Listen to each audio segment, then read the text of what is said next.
Okay, we're going to take a look at determining the pH of polyprotic acids. So if we look at our relative strengths of Bronsted-Lowry acids, we see that the strong acids ionize 100%, and the weak acids will vary in their percent ionization depending on their Ka value. So we're going to start by determining the pH of a 0.5 molar sulfuric acid solution. Looking at the first ionization of sulfuric acid, we see from our table that because it is 100% ionized, that all of the acid ionizes to form H+ ions, as well as the conjugate base. And so we know that it 100% exists as H+ and HSO4-. If we stopped here, we would think we could calculate the pH by taking the negative log of this value. And if we do that, we would get the answer 0.301. But that, in fact, is not the correct answer. We have to acknowledge that that bisulfate ion, or the hydrogen sulfate ion, also continues and ionizes on its own and gives off additional H+ or hydronium ions. So when we consider that equilibrium, we're recognizing that this bisulfate ion can continue on and give off additional H+ ions in solution.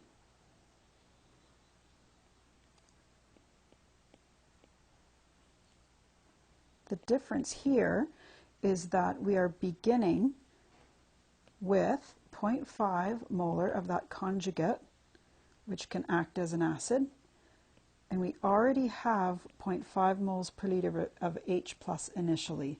The only thing that wasn't present in the first ionization is sulfate ion. So we need to now consider how much more H+ will be produced in solution from this second ionization of sulfuric acid. How much of the bisulfate ion actually goes on to produce these products? And that's what we're going to be solving here.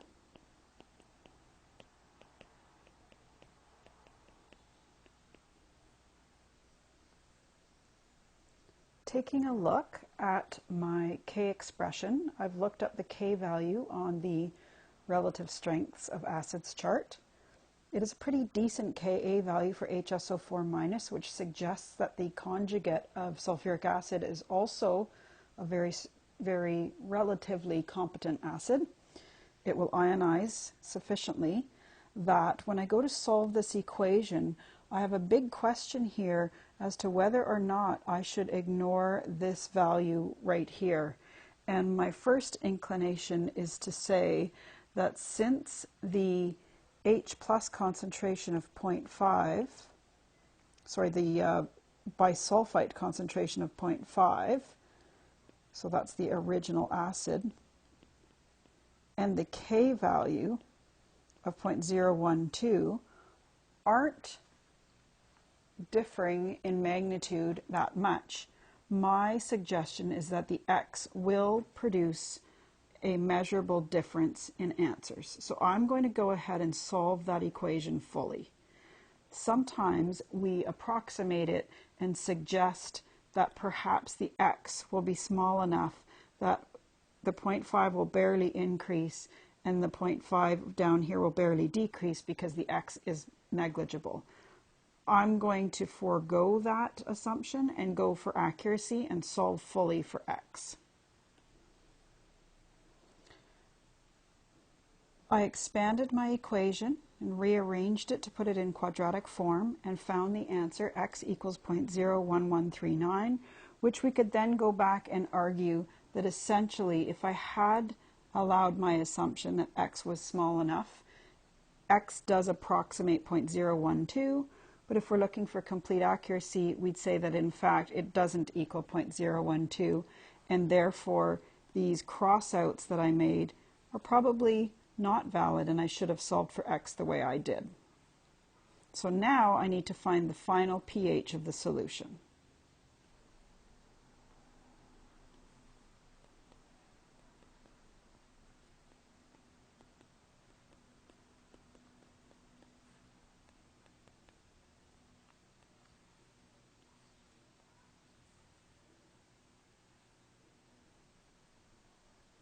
So here is my answer for the pH.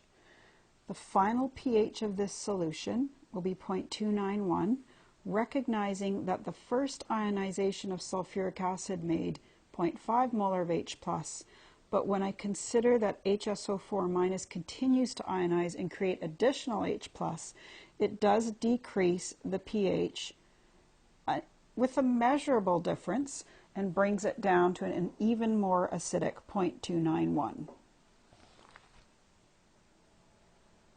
So here's the question. Do I need to now do that for all acids that have more than one H in their formula and do multiple calculations and add up the final tally of H+ created in solution? Well, it's a matter of algebra. And so it's really about how much does it ionize in the first place, and then when I find that subsequent acid, how much does it ionize the second time? If the K value is quite low in the second ionization, then I don't need to continue. It's not going to appreciably change my value. The X will be too small, and I really won't see a big difference in the pH.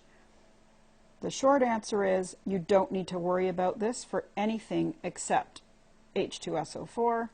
There are some complicated algebraic considerations, and I will direct you to another video if you're interested in finding out the intricacies of the math of how to know when to continue to calculate the pH in several stages for polyprotic acids. For our purposes in this course, you don't need to do it for anything other than H2SO4.